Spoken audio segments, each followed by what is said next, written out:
You looking for a interview tip? What's that? When you sit down for an interview and they ask you what your name is, you know what you should say? Don't say it. Oh, the door's wide open, man. You know I gotta say it.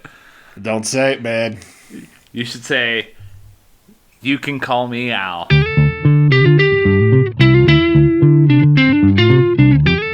And welcome back, everybody, to the best music podcast. I love how I started at a 10 with the and you got it right back. and I'm like, welcome back to NPR, the podcast. Welcome back, everybody, to the best music podcast on this side of the Mississippi. Actually, on all sides of the Mississippi. All sides. I need to keep running with that trope. And this podcast is hosted by two dashingly good-looking men who share the same middle name. And before I do the introduction of our names, this podcast is called Hey, Listen to This.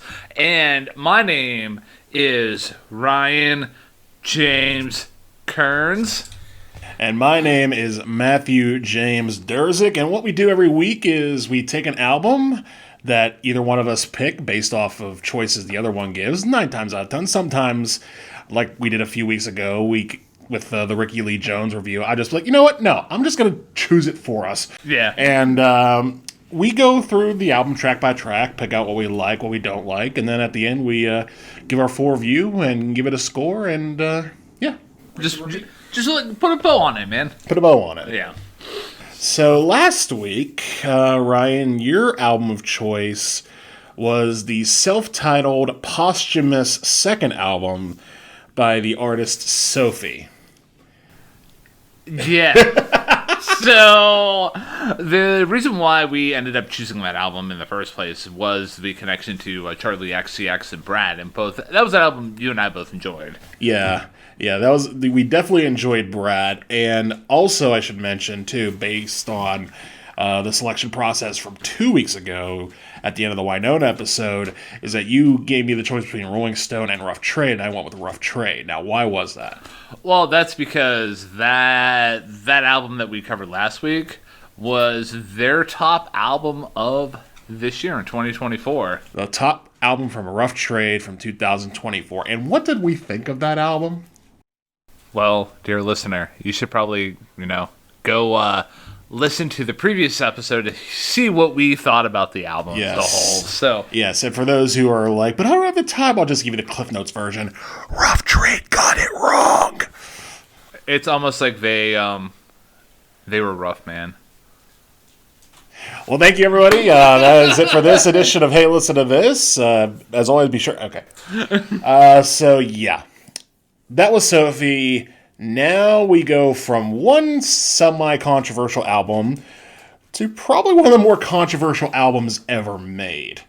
From 1986, and that is the album called Graceland by Paul Simon. Now, for those of you who don't know what a Paul Simon is, longtime singer-songwriter, started out in the duo Simon and Garfunkel with his partner Art Garfunkel, hugely successful throughout the 1960s. Songs that are still staples today, like Mrs. Robinson, The Sounds of Silence, Cecilia, Bridge Over Troubled Water, one of my personal favorites, The Boxer, which doesn't get enough credit in airplay, by the way. Just song after song, hit after hit throughout the late 60s and very early 70s before they split up. And Simon went on a solo career, which itself had its fair share of hits that you may remember, like Kodachrome, Me and Julio Down by the Schoolyard, Loves Me Like a Rock, Still Crazy After All These Years, and probably most famous of all, 50 Ways to Leave Your Lover. But throughout the 80s, not quite as successful, especially as the singer-songwriter era of the 70s was dying down and the MTV glam of the 80s had risen up. And Simon was just, doing things in his personal life. I think he started the decade with One Trick Pony, moved on to Hearts and Bones, neither of which were anywhere near as successful as any of the stuff he'd done with Simon and Garfunkel or solo in the 70s. And now we get to 1986. And during the 80s, to give the other context of this album, there was this movement or this thing that was on a lot of musicians' minds, hearts, and occasionally lyrics. And without getting into too deep a detail, that thing was the rise of apartheid in South Africa. And I don't think it's a controversial thing to say, but I'm going to say it anyway. Apartheid's bad. So, a lot of artists at the time were very pissed off that this was going on, and all of a sudden you have activists like Bruce Springsteen, U2, Sting, and several others sort of uniting together. A lot of British artists involved with that as well. I think there was even a band called United Artists Against Apartheid or something like that. So there was sort of this like rift between musicians and the South African government. And the rule was that, you know, if you're of certain status, you don't go down there, you don't try to piss with things, you just let things be and hope that the government dies down. Well, Simon was like, actually, why don't I take this tape that I found from South Africa and sort of use it to propel myself in a direction of new material? And that is a move that led directly to this album, a move that has caused a lot of controversy. Controversy as far as whether Simon is doing proper integration or simply appropriating. Some of the people he worked with on this album were very controversial additions, and we'll get to them. But before we get into our thoughts about the album, first of all, it was a very successful album. It won Paul Simon all the Grammys. And just to give you an idea, it won at least one Grammy for Album of the Year, and also the title track won Song of the Year in 2 different years, by the way, because the Grammys. And had a solid couple hits off of it, and yeah. So that is the story behind Graceland. And very quickly before I get to you, Ryan, my personal experience with this album was there was this documentary series that used to play on like VH1 Classic or like those old-timey rock stations or the subsidiaries of MTV and VH1 called Classic Albums. And there were several classic album shows that I liked. Doors' first album, Queen's Night at the Opera, trying to think what else there. Who's Next by The Who. Great albums. This was one of the first ones I saw, and then it actually turned me on to the album to the point where I was like, okay, now I have to seek this out. And I sought it out, and it's been in my house for probably the last 15 years at least. So yeah, that's my experience with this album. Yours? My experience with the album is I knew about the song Graceland and You Can Call Me Al. And that's pretty much it. That's pretty much it, man. Like I knew about like, you know, Simon's work with Simon and Garfunkel because, you know, I'm a person. Right. But an American citizen who was born sometime between 1900 and 2005. Yeah. So, and then with Paul's solo work, I knew like a couple of his hits, like some of the songs that you mentioned, like, you know, 50 Ways to Leave Your Lover, the songs I mentioned here. And that's basically it. So I am absolutely intrigued about like the history aspect that you're going to bring to the discussion here, because I only went on my personal experience about listening to the tracks, which is, you know, the point of our show. Right. But like I made it a point not to do any like supplemental research because I want to just be like, you know, enhanced by what you are bringing to the table, my friend. I appreciate that. And for the record, you mentioned just, you know, focusing on the music. For the record, when it comes to like my final ratings and just opinions about the songs, I will mention controversial moments when they are appropriate, but I'm not going to let the making of the burger going into my final decision of how the burger tastes, if that makes any sense. Because I know some people are like, oh, well, that shouldn't have happened. Okay, but what resulted, you know? So, yeah, since we're ready to walk down this controversial path, you ready to rock and roll and get things started off with The Boy in the Bubble? Yeah, man, and you know what? I'll take the lead on this track here. So, right away with this track, I knew like it was a completely unique experience for me because the first things I hear on this track are tubas. and accordion. Like, holy crap, here we go. And dude, like, it's so weird. And yeah, like, instrumentation aside, here is where I'm gonna like get into a lot of the criticisms I have about the album as a whole. And it's just for the fact that in a lot of Paul's lyric writing and his vocal delivery, it's very free flowy. It's like out of beat, out of pocket. And like even specifically here in The Boy in the Bubble, like what really brought it down for me is that the chorus, which is supposed to be like a highlight of a song, really didn't do anything for me. And I'm gonna be even more honest with you, like the chorus itself, it was way too long. Like, I don't know if it was inappropriately marked by Genius.com, but like, it's essentially the length of 2 verses, which kind of takes away from the experience for me. I do like what the direction of the track and what it was trying to go for in terms of lyric writing, where it's just like, hey, life is complex, and like, here's all these different kind of like, examples of like, how life can be affected.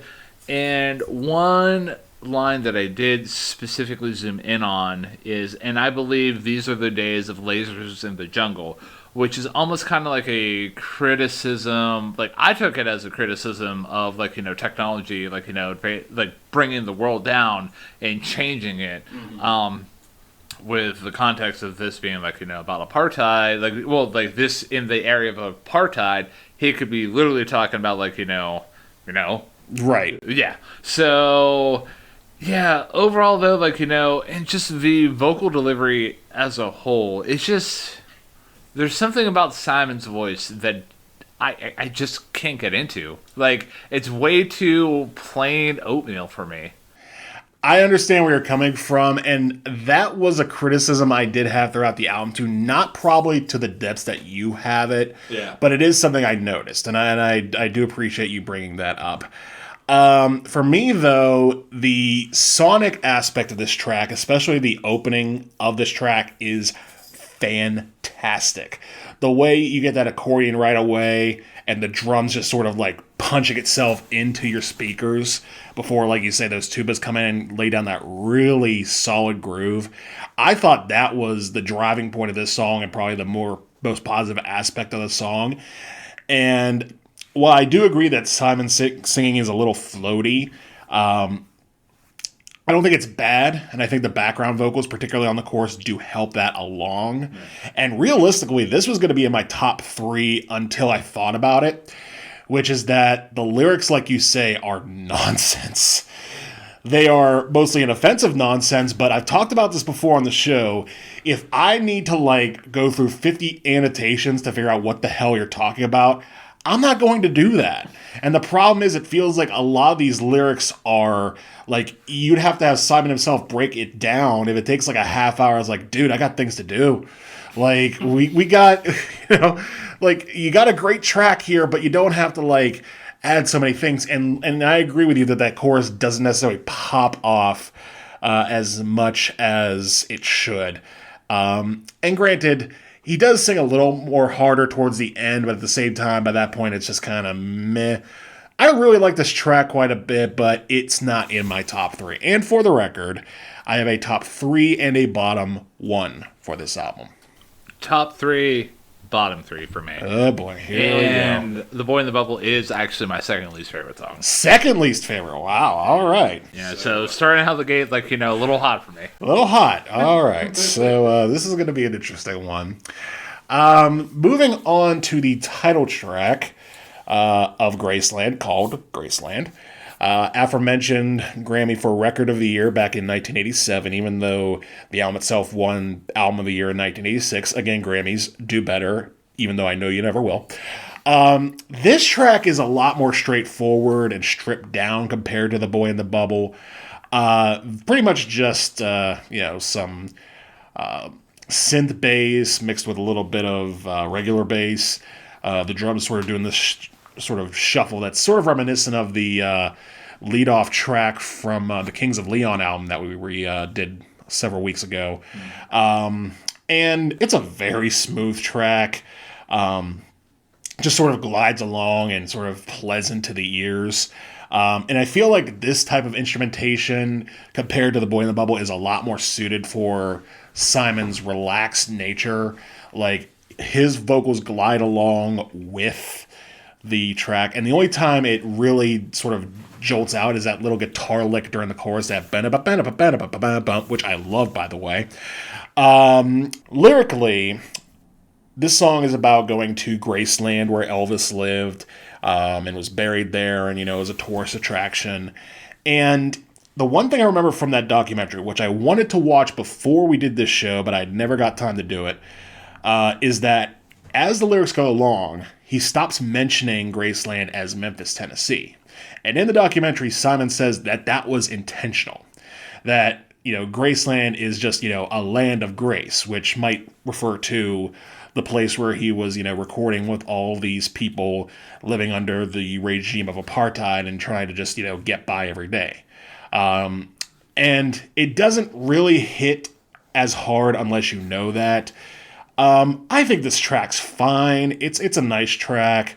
Do I necessarily think it should have deserved a Grammy for Record of the Year? Probably not. But it's fine. Not my top 3. So it's interesting that you talk about the intention of the idea of Graceland as Paul pictured it within the context of the song. I took it as as an Americanized version of Bethlehem and the holy place where people can come to be forgiven. Especially with lyrics in my traveling companions are ghosts and empty sockets. I'm looking at ghosts and empties, but I've reason to believe we will all be received in Graceland. Basically, looking for a chance to start over and a chance to earn forgiveness. But yeah, it's just interesting that you mentioned that, and it's just interesting that different people can take different meanings from songs, even though the artist was just nope, here's my intention. I'm like, cool. That being said, so Graceland brings up the album's momentum for me personally. I love the instrumentation. It is so fun. I love the free, flowy nature of the guitar and the bass. It kind of reminds me of I'm sure the group Vampire Weekend was heavily influenced by Paul Simon, and maybe even this record here specifically, because a lot of the instrumentation that I find within that group I find here. So that's what my ears immediately gravitated towards. And yeah, so the lyrics are solid. I love how descriptive they are. You can really just it takes that storytelling aspect up to a T, and I like when Paul's writing like this because it's with intention, it's with focus, and just the way that everything kind of complements together within the context of the song works for me. I will say that the vocals are still a little bit bland. They are better in this track though, probably because of the way that you how you contextualize it, where how his voice lands within the landscape of the song, it works so well. And the only thing I'm going to criticize in terms of vocal flow here, and I'm sorry, Paul Simon, that I'm picking on you and your vocal flow right now, but it's in the second verse. You get the mention of she comes back to tell me she's gone. As if I didn't know that. And this is kind of it breaks up the momentum of the song. It kind of almost looked I was thinking about this while I was driving home from work. It's he got to that point of the song, and then he looked at the camera and was as if I didn't know that. Kind of a wink, wink, nudge, nudge. Otherwise, not a bad song. Did not land in my bottom 3 or top 3. So, we started out kind of rocky, but now we're building up the momentum. Yeah, but I think we both agree, again, because of the smoothness of the track, going back to The Boy in the Bubble, there are moments, particularly that powerful opening, and especially the solo which has those like synth blasts that brand, and you're just thinking, this is a Paul Simon song? Yeah. Whereas this feels a little bit more like a Paul Simon song in tradition. Not to say that Paul Simon has to do Paul Simon song, but he has to because he is Paul Simon. That being said, ready to move on to the third track, which is I Know What I Know? Yeah, I am. And I think I will take this one. Okay. If you are okay with this. I am perfectly fine with that. Okay. So this song kind of started out kind of nice. You get, the solid instrumentation along Paul sounding like pretty full. Like, the most full he's sounded throughout the whole album so far. But man, then the chorus hits, and oh man, the backing vocals are not mixed right. And it is rough. Like, I understand what he was trying to go for, incorporating that little tribal chant aspect. And there's a perfectly great example later on in the album that he utilizes that mindset very well, and that song structure very well. It's not found here. This is purely offensive to my ears. Like, I'm not even gonna, sugarcoat it. Like, and also the whoops you hear in between the chorus and the verses, like, why? Like, are you okay? Like, just purely awful. Like, that being said, outside of those moments, on the lyric standing front, this song is basically about... It's structured as a conversation with two people essentially throwing shade at each other, which, cool. It's a cool concept if executed correctly. And also, considering that mindset in mind, as redundant as that statement is, for that to be the core... the way that I walked away from the song, and for the incorporation of the chants, what are you doing, dude? And the lyrics that I really did appreciate, and maybe not appreciate it, but just exemplifies my argument that this is people just throwing shade at each other. Mm-hmm. Lyrics like, I said, what does that mean? I really remind you of money. She said, who am I to blow against the wind? Who am I to go against the grain? But yeah, overall this is a rough song, man. This is my least favorite song easily. You know what's crazy? For the second week in a row, we both agree on what the worst song on this album is. We are syncing up, man. We are syncing up because, dude, you are so right about those background vocals. I had in my notes that A, they were annoying as all hell, and B, sounds like pigeonholed appropriation. I get what he was trying to do, but no. And again, the mixing is off. The chanting is way too up. If he had, and again, if the mixing was bad, it's not going to save it. But I feel like if he had incorporated male vocalists with a lower range, or even female vocalists with a lower range, for their example, it might have worked if they were in the background. But the mixing is terrible. It wouldn't have been saved even if they were registered lower. Another part of the song I didn't like was the opening. The guitar sounds nice. The drums were mixed way too damn high. It just sounds like they're just very in-your-face 80s drums, and I don't really like the sound of those, especially in an improper context. And it is a shame because I actually think Paul's lyrics and vocals on this track are actually quite good. It feels like his vocal line isolated would be a much better version of this song. It wouldn't put in my top 3 or anything, but I'm right there with you. This is easily the worst track on the album. And I think, too, what makes it worse is the fact that this is really the first, super noticeable use of, background vocals of that nature. This is the first track where you're thinking, oh, so these are the African singers that he is, decided to work with. And it's in the worst possible usage of them all. So, yeah, no, this sucks. I'm glad that we're in unison with it, and, just poor execution, just That's what it basically runs. Exactly. Yeah. It's sometimes you really don't need to explain it other than you screwed up and try again. Oh yeah, I will say like it is interesting though. Like my main criticism of the album, like only like a handful of tracks in so far, has been Paul's vocals and his vocal delivery. Like the background vocals here are so bad that I didn't even have the chance to like focus in on like what Paul was like delivering on the vocal front. So it's kind of funny like that. Yeah. So I think we're both ready to move on to the next track, which is Gumboots. And here we get a track that is a little different, and it feels like a more sped up version of The Boy in the Bubble, or at least it has a sped up tempo and an accordion to match. It sort of almost feels like a folk dance song, like by street musicians. And lyrically, I don't think there's really too much for me to like dig into. It just feels like sort of, Paul riffing and sort of, maybe he left some scraps of other songs he was writing on the floor. It's like, oh, this would work.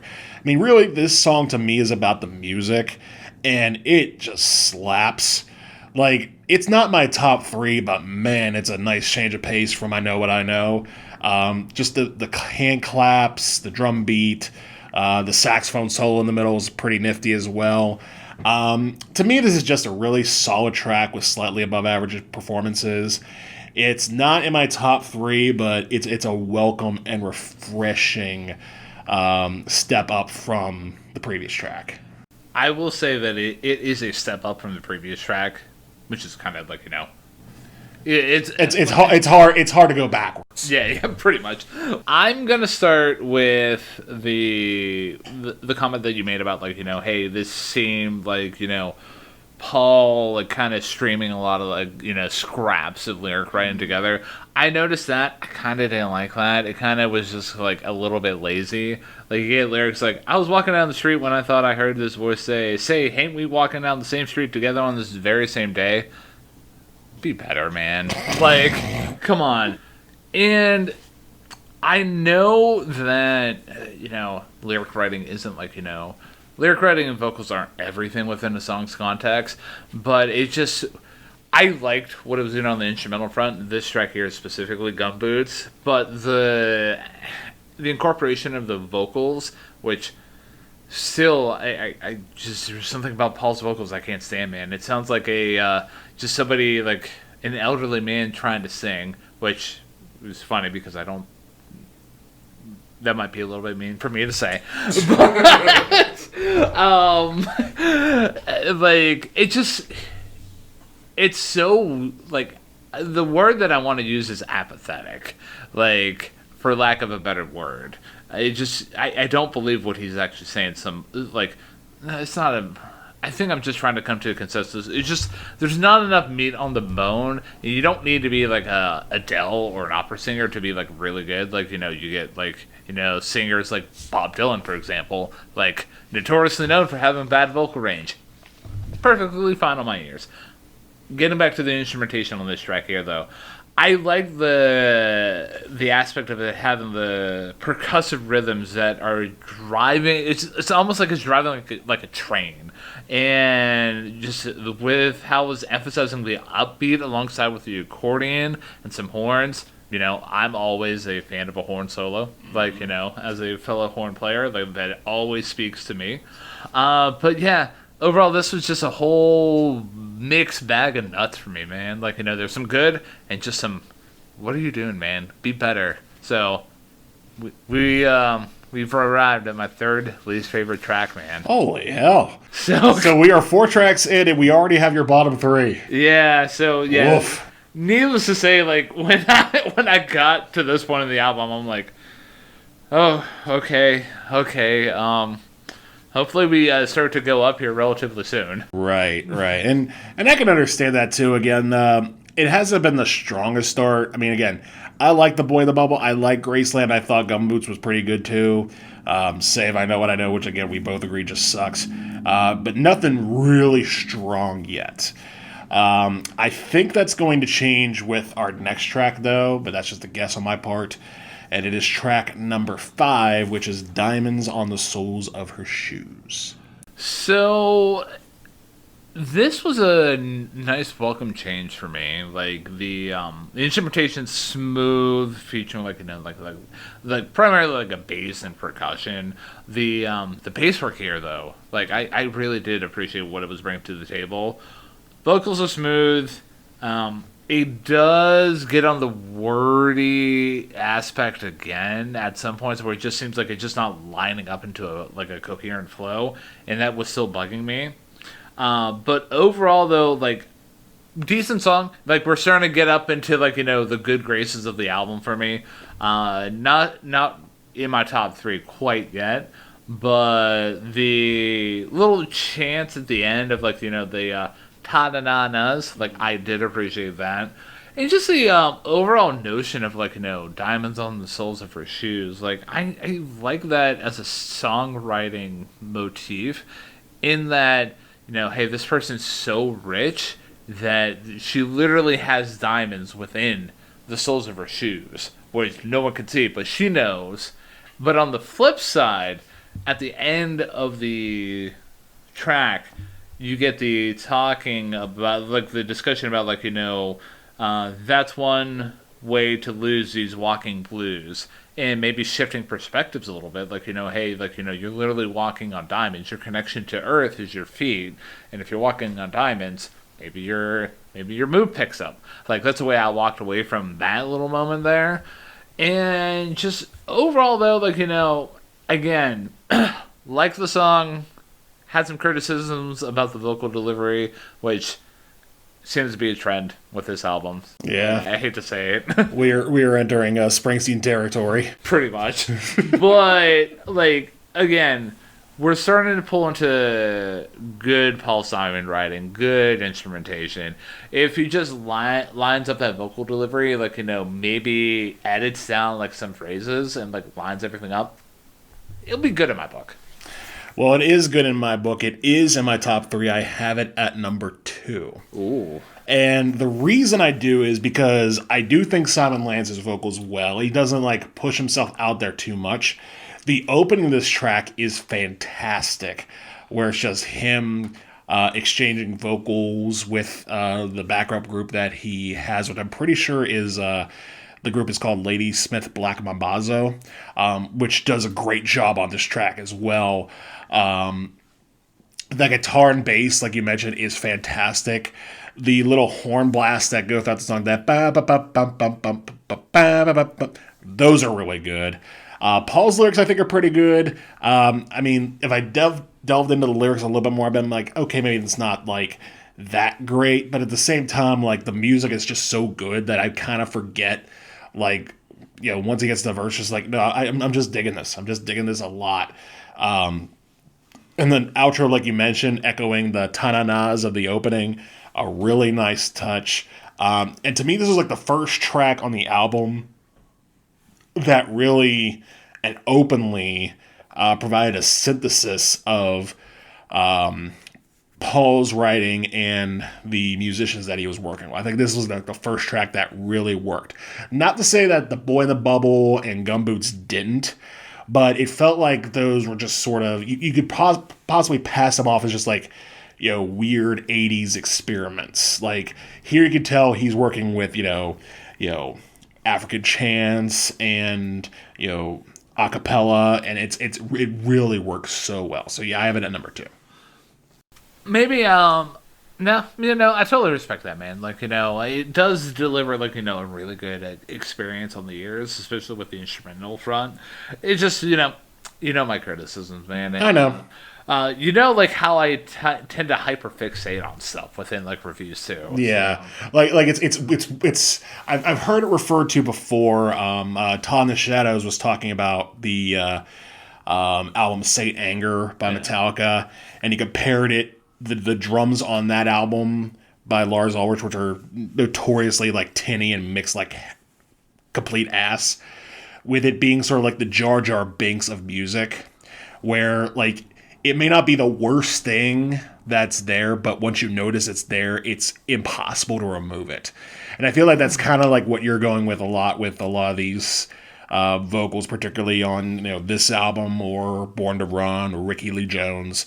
Like, once you realize that there's that problem and it doesn't get fixed, it's kind of hard to miss. Now, personally, I don't think that his singing is that bad throughout this album, but I can understand why you do.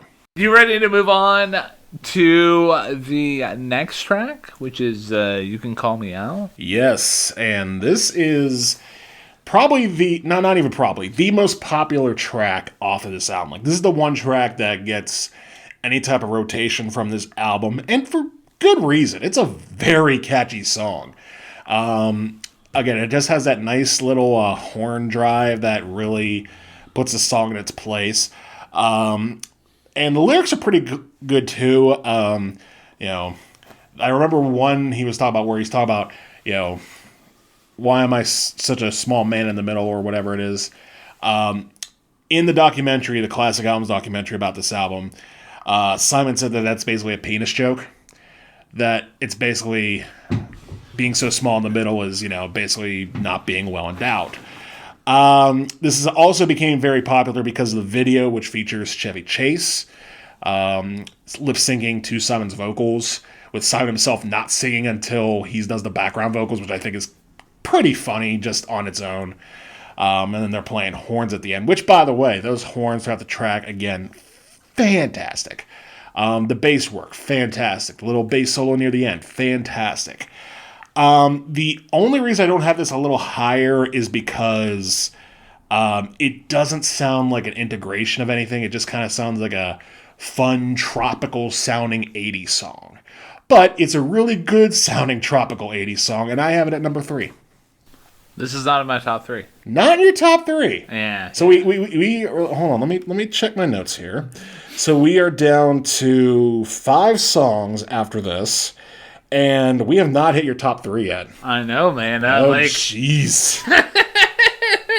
So, the album started out pretty rough for me, but based on context clues, ladies and gentlemen, you can tell that things are starting to pick up a little bit here for the Ryan Kearns here.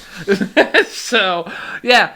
I'll start with the negatives, which is my criticisms about Paul again on the vocal delivery front. It just seems like he's trying to get out as many words as possible, and the area that I want to highlight is where he's talking a man walks down the street, he says, why am I short of attention? God is a little short of span of attention.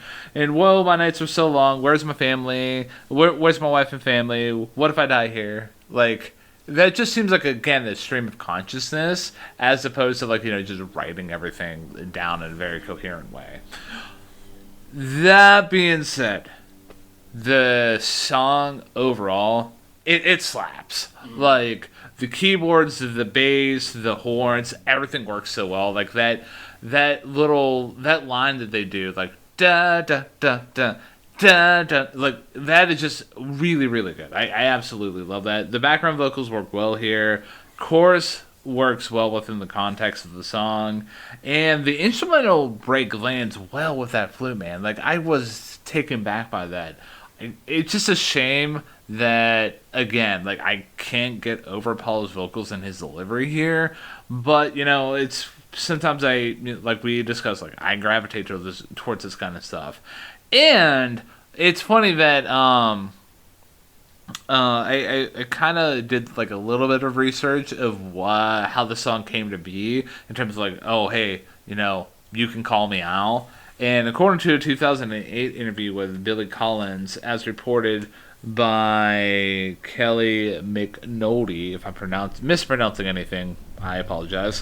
When leaving a house party, French composer Pierre Boulez accidentally called Paul Al and his wife Peggy Betty. So that's how the song came to be. Yeah. Yeah. Just a simple little twist of that can inspire someone. Yeah.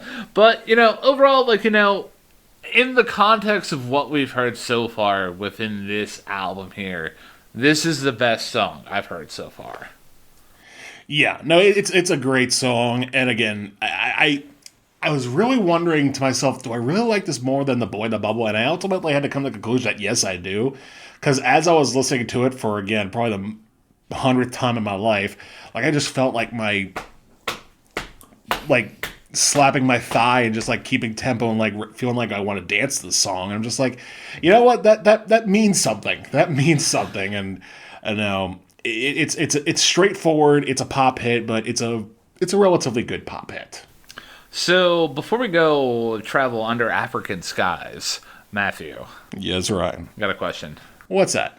If the listener out there is appreciating what we're doing in delivering such fine content here, and if we mean something to them, what's the best way that they could show support and love to what we do here? The best way to support us is to continue following us. Again, we are on almost all social media platforms. We're on Facebook. We are on Blue Sky. We are on Threads. We are on YouTube.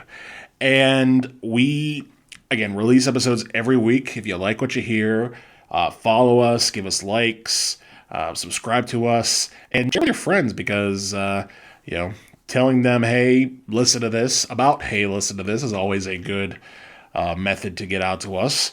Again, if you follow us on Blue Sky, it's TTA Listen. If you follow us on Facebook, it's just Hey Listen to This. YouTube, it's Hey Listen to This.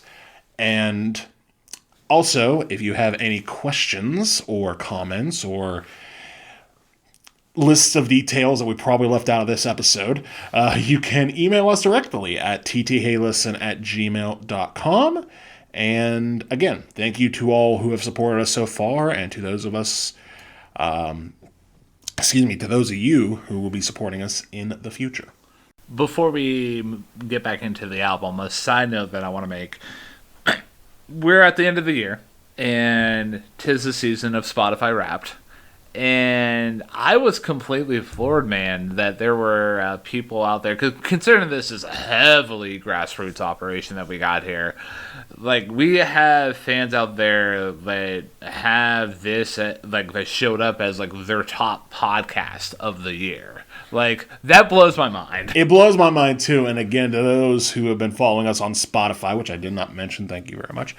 Thank you so much.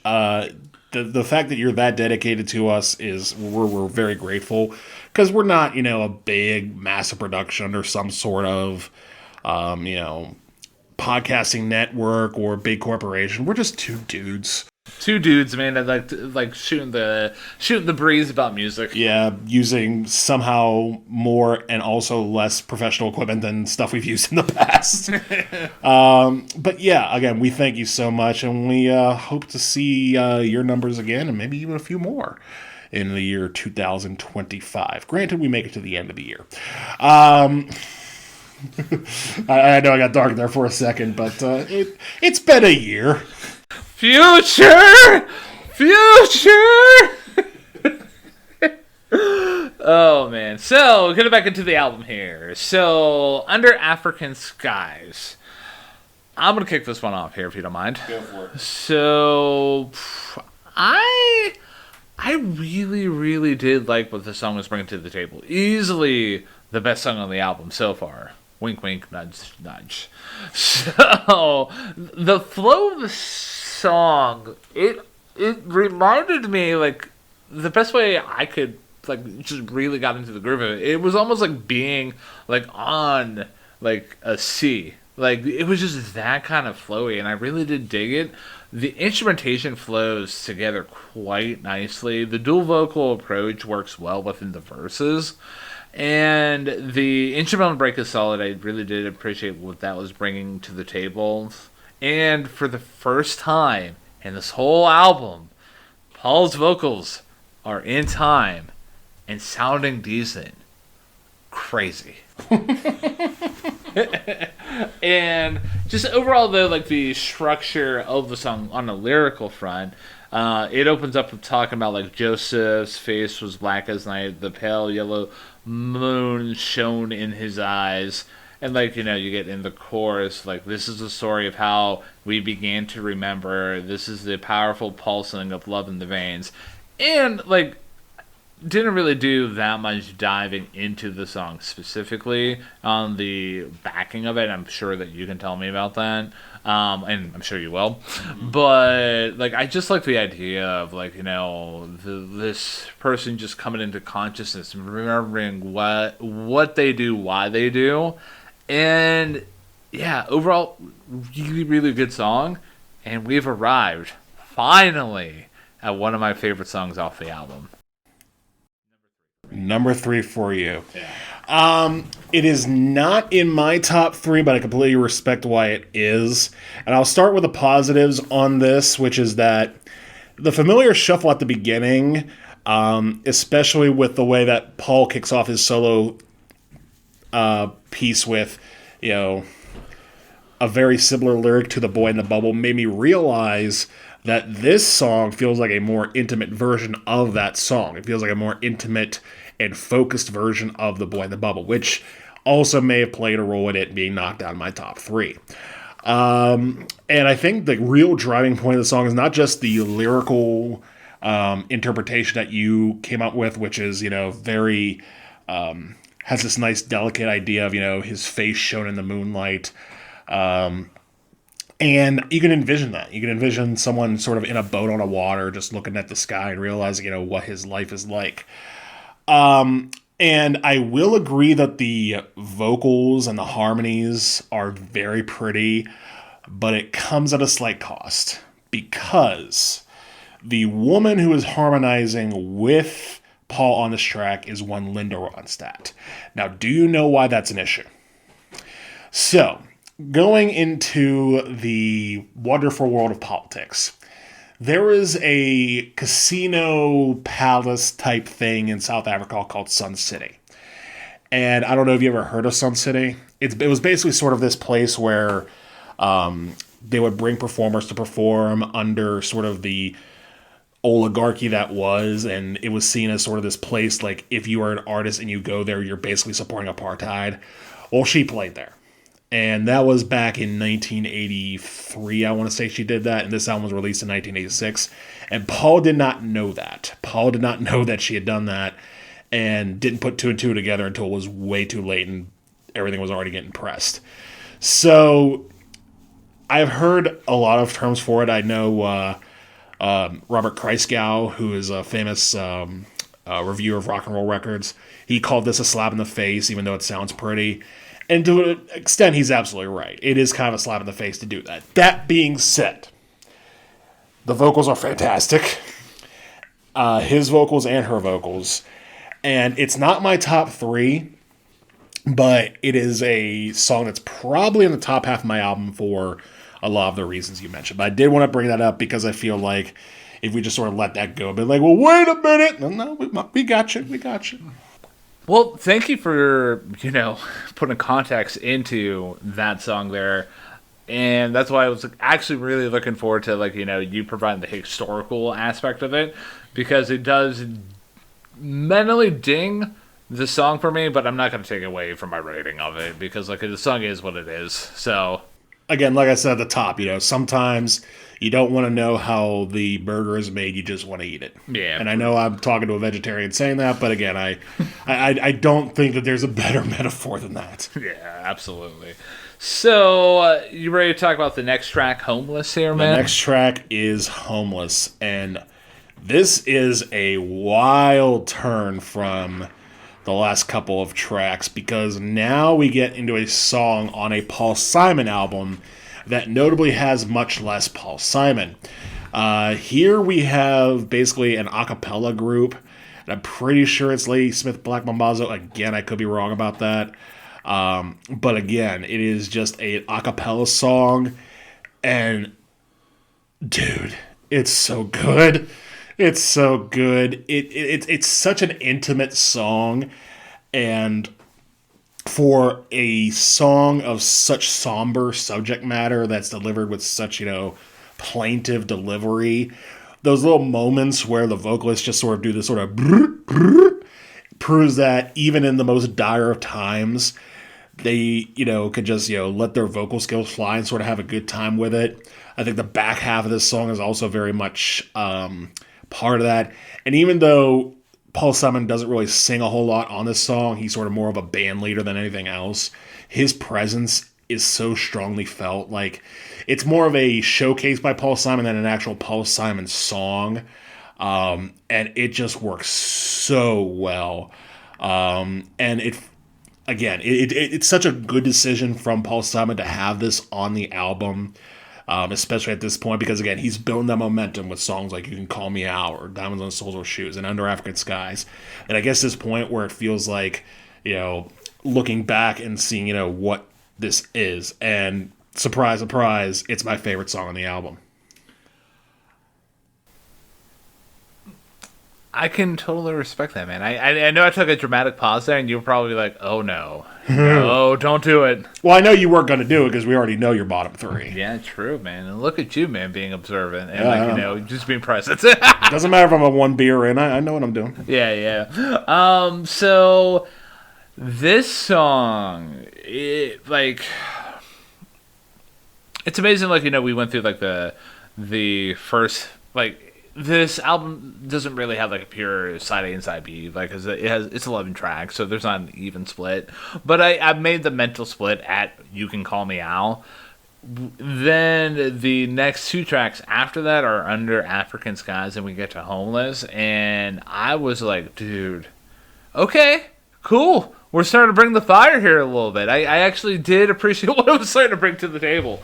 So, the second, I really like the song. It is pretty great for all the reasons that you mentioned and more. Just the way that the chanting, the whole song plays with dynamics, is just so on point and so on key, and I just love it. And just the way that at some points it's almost just like the chanters and Paul are doing a kind of call and response dynamic. Mm-hmm. And for me, I love that within a song. I have no other notes, man. It's not my favorite track on the album. It's my second favorite track. I can completely respect that. It's such a great decision by Simon to just sort of let the instrumentate or the vocalists that he's working with here just sort of do their own thing, and he'll just sort of guide them along and go in the direction that he wants to. I think it was just, again, a really solid decision and a bold one too, because you would probably if you play this song for 100 people, I'm gonna guess at least 90 of them would probably not guess that it's a Paul Simon song. Yeah. Which in a lot of ways it isn't, but in the context of this album is very much the case, because again, he's leading this charge into the land of acapella. It does so well with it. So the next track is Crazy Love, Volume 2. Volume 2? Where was Volume 1, man? You know what? I was going to look that up, and I never did, and I kind of don't care. Bold move by Paul here to be like, hey, this is Volume 2, and good luck trying to find Volume 1. I'm sure someone's going to be like, hey, wait a minute. Okay, fine. Hey, listen to this. Hey, roll credits. So, yeah. Moving on to the back half of the album here with Crazy Love 2. The instrumentation on this track is really, really good. I love, again, the great free-flowing nature of it, especially with how it incorporates that flute there. Again, very reminiscent of of a modern-day band, Vampire Weekend. Always going to be attractive to my ears. We get issues with the vocal delivery, though. Again, we're going back. We're taking another little bit of a dip here compared to what we just experienced with the past 2 tracks. The vocal delivery in the verses, it's out of time and not in a good way. And honestly, the chorus kind of goes nowhere and doesn't add anything to the song. It's just plain oatmeal, in my opinion. I love how we have a lot of food metaphors in our podcast. A lot of it, and just on the lyric writing end, I highlighted this section in a negative way. And say your life is on fire, it's all over the evening news, all about the fire in your life on the evening news. Come on, dude. Be better. You're being redundant, and I know I'm not the most articulate of speakers, which is funny to say, because we're on a podcast here, but you're just padding for time. That's a clear example of where you can cut. Like, the way that you can cut. And say your life is on fire, it's all over the evening news. There you go. Yeah. Put a guitar there or something. But yeah, it's kind of sad to say that this track kind of did bring down the back halves, the album's momentum just a little bit compared to what we just experienced with the last couple tracks. But we've already hit my bottom three, so the instrumentation's great. I did appreciate what it was bringing to the table. Did enough to lift it out of the bottom of the barrel here. Yeah. Pretty much the same thoughts for me. Again, we've already gone through my superlatives and superlatives, if that's a word, whatever. So, yeah, this is just to me another album track, and I agree that it is a bit of return to normalcy after Homeless, maybe too normal of a track, honestly, because it doesn't feel like there's any sort of interesting interpolation or integration of musicians. It just feels like if you were to ask someone, like, what does a Paul Simon song from the 1980s sound like? It would probably be this. It's not a bad thing per se, but at the same time, especially coming off the highs of the last few tracks, it just kind of went in one ear and out the other. I agree with you that the music does sound really good. The groove is tight. The guitar sounds really good. The guitar sounds great throughout this whole album, honestly. Definitely has a bit of a sort of brightness and spryness to it that is very welcomed. But, yeah, meh. Well, I'm glad that you kind of share the same kind of indifference to this song that I do, because I feel like when I punch at a album, I feel like I'm being a little bit of a mean girl, if you know what I mean. Yeah. But it's nice hearing the justification on your end, man. Right. Well, I mean, I think that's just what criticism is. It's looking at someone that something that someone worked relatively hard on and just being like, okay, here's what I like and here's what I didn't like. It's not saying this is bad, do better, even though you've said that about 2 or 3 times already in this review. But again, it's our personal preference, it's our opinion, and you, the listener, have the right to disagree with us. And if by some chance Paul Simon is listening, you have the right to disagree with us too. So moving on to the next track, and I'm going to make a prediction. We have not reached your number 1 song yet. I am predicting that this is that song. But before you reveal that answer to me, I'm going to go first because it's my turn to talk. And this track, the penultimate track on the album, is That Was Your Mother. And another wild change of pace, because we get into what is mainly known as Zydeco, a bit of a Cajun music that is very popular, again, through Cajun culture, and particularly if you're an American in the streets of New Orleans, you'll probably catch this going on. Also, if you're a 90s country fan, you may recall a song called Down the Twisted Shot by Mary Chapin Carpenter, which really used this form of Zydeco and integrated it well with country. But we're not talking about that. We're talking about Paul Simon. And to me, this song is really good. It's a frenzied rave-up of a song that does paint a nice picture of this sort of guy telling a story about how 2 people met and became someone's parents, and basically saying, let me tell you the story about how you and your mother met, or how your mother met your father. And he lets the music talk for the most part. It's a really strong, fast, sort of fun song. Did not land in my top 3, obviously, but probably closer to the top half of the album. It's a really solid song for me. So, I'm going to talk about my feelings about the song, and then I'll let you know if you're correct. Okay. So, instead of leading off with the answer there, I'm going to leave everybody in suspense. So, this song isn't half bad, man. I love the inclusion of the accordion here throughout the whole the whole track here, and just within specifically this album here, I never heard so much accordion in my life, outside of that's a weird sentence for me to say, but it's really solid. The drum boogie groove here, I really did like what it was bringing to the table. It really did set the momentum up of the song very well. Sax solos, always speak to me, man. Of course. Yeah, because that's who I am as a person. The accordion interlude, I almost want to put it as an accordion solo, was really good, but I would say it's more of an interlude featuring an accordion as opposed to showing off the skills of the accordion player. Storytelling nature of the lyrics always speaks to me. I love how it's just like he's clear. He's describing his like it's clear that he's describing his stories of being a traveling salesman and him meeting his future wife. Like you can just picture yourself being alongside this person. The third verse gets me. Like, okay, boomer. So, like, and for those of you who are like, hey, Ryan, what are you talking about? So, like, the verse goes, before yous was born, dude, when life was great, but you are the burden of my generation. I sure do love you, but let's get that straight. Like, oh, so you're talking to your kid saying, hey, like, this is how I met your mother, but, oh, man, before you were born, life was great. Now you're the burden of my generation. Like, thanks, guy. Thanks. Yeah, that's a very okay boomer line if I've ever heard it. Yeah. So, yeah, overall, though, very solid song. Not taking anything away from the song based on the third verse, because, I mean, it is of the time, and that's the mindset of the boomer generation. I hate to say it.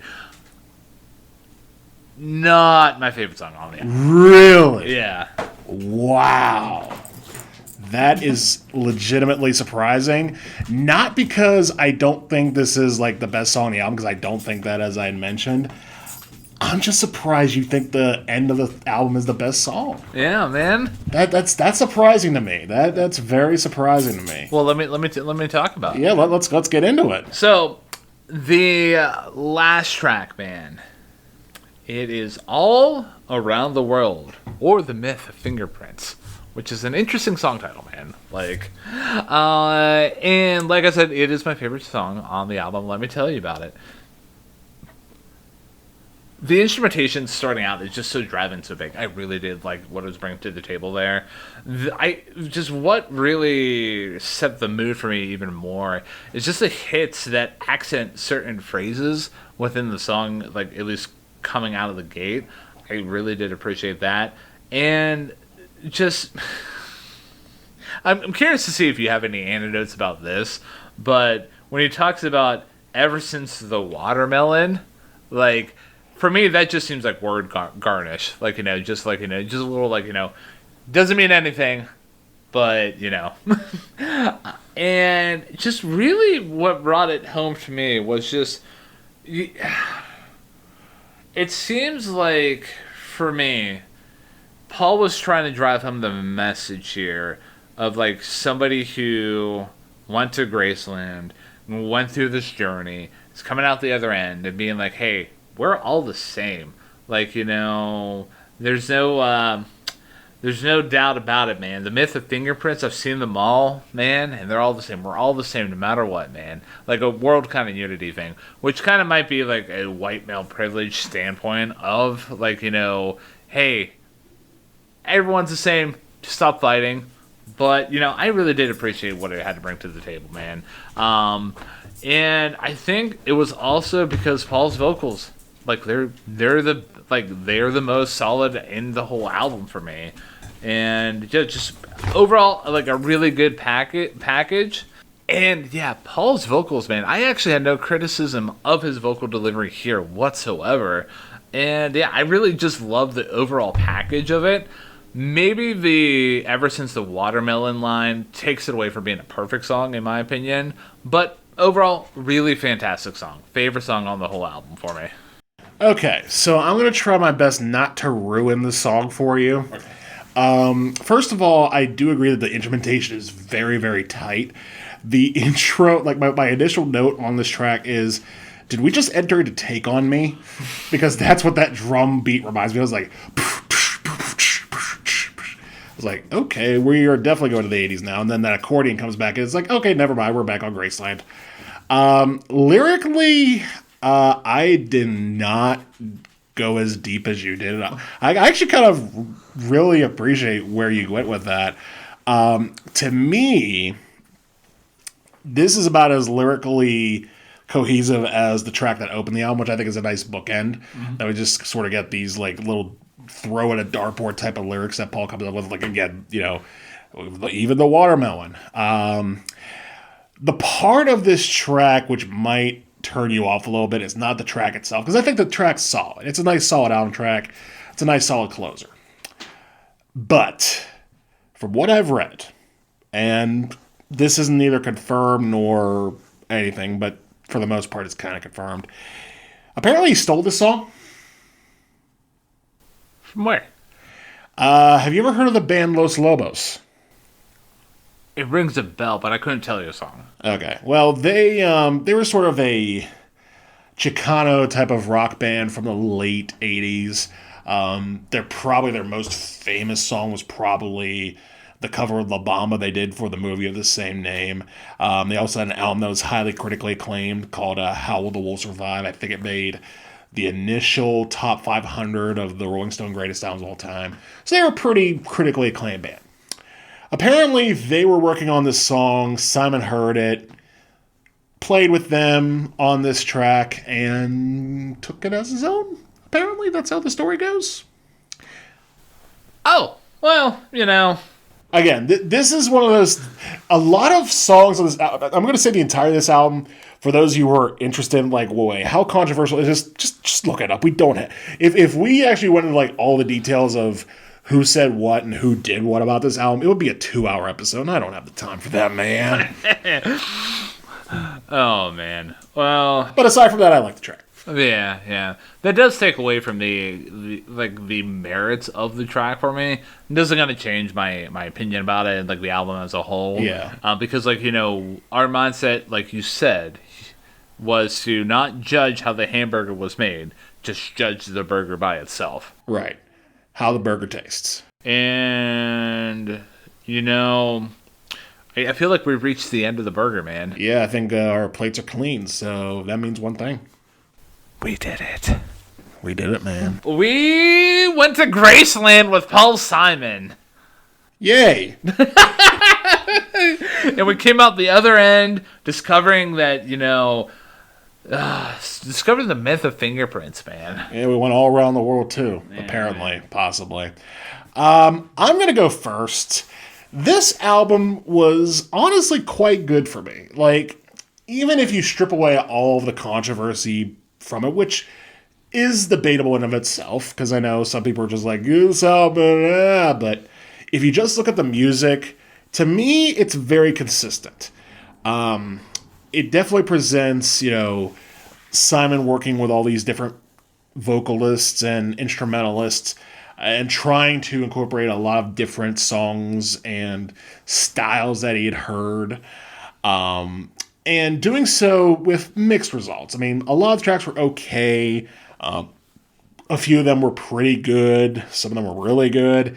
And then there was one real dud towards the start of the album with I Know What I Know.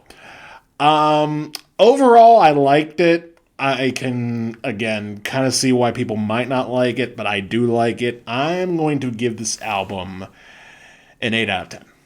Okay. So, this album was a bit all over the place for my ears, man. Like, you get moments where the instrumentals and the song structures are on point. But for the majority of the album, Paul's vocals really sunk the experience for me. And his lyric writing, at worst, was, like, just stream of consciousness, not really delivering a coherent message. But on the flip side, with songs like Under African Skies and All Around the World or The Myth of Fingerprints, like, it's very concise, it's very focused. And even, like, within the context of, like, Graceland, for example, like, not even one of my favorite songs off the album, like, he uses his skill set and his, just the vocals that he brings to the table and lands really well within the context of the song. But, yeah, it's a bit of a mixed bag for me. For the second time in 2 weeks, man, I'm going to rate an album a 6.5 out of 10. A 6.5 out of 10. So that averages out, I do believe, 14.5 divided by 2, 7.25 out of 10. Because math. Math works. So, my next album recommendation is going to be the album we almost talked about this week, but you chose this album instead. It is a prototype to this album from 1970, once again featuring a white male singer-songwriter trying to incorporate African or world music, and that is Neil Diamond and his album Taproot Manuscript. Now, this isn't a full album like this one is in that context. The first half of the album is very much just typical 70s singer-songwriter type stuff. Cracklin' Rosie, if you've heard that song, leads off the album. He does a cover of He Ain't Heavy, He's My Brother. Very typical stuff. But the second side of that album does delve into more African music with, much like this album, various results. The centerpiece to that whole side is a song called Suleiman, one of my favorite Neil Diamond songs. There's another song on there called I Am the Lion, which is just ridiculous. And the rest of it is pretty good. So if you kind of dug the intricacies or perhaps the weirdness of Graceland, Taproot Manuscript is where I would send you next. So for me, it was going to be interesting to see what I went with in terms of a next album recommendation.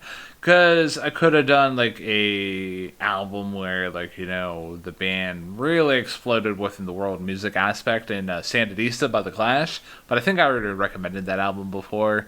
Plus, the more and more I dug into this album here specifically, there was one group that came to mind.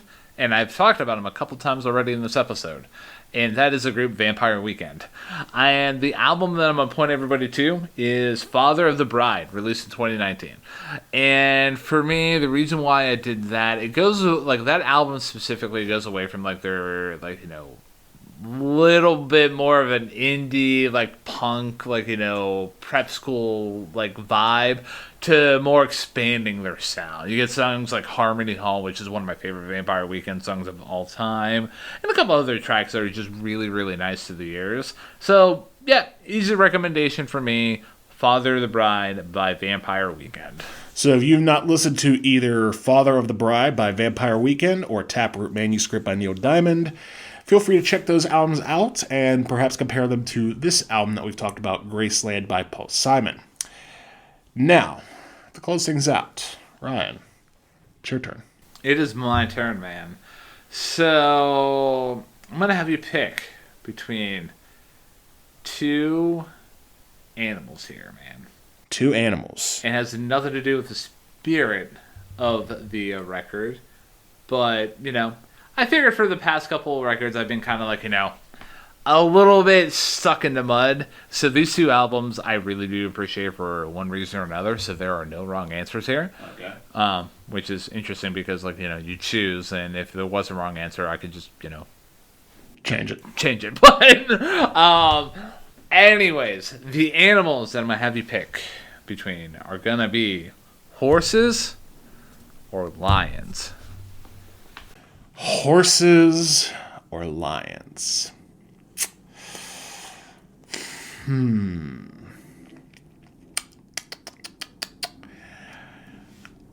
going to take a guess which one it is. I'm going to go with horses. Okay. Well, ladies and gentlemen, for our next review, there's a group called Foxing. That both me and Matt have seen multiple times live. Yes. And they have an album that was released in 2018 called Nearer My God.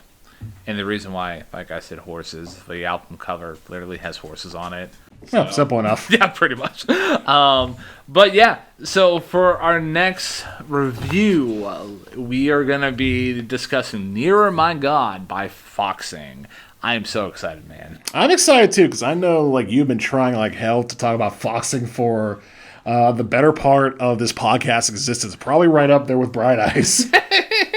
I'm curious to see what's going to be the next trope, man. But yeah, ladies and gentlemen, if you've not listened to that album, make sure you check it out before next week's review, man. Make sure you do. And any final thoughts on Graceland before we wrap things up? Who am I to blow against the wind? All right.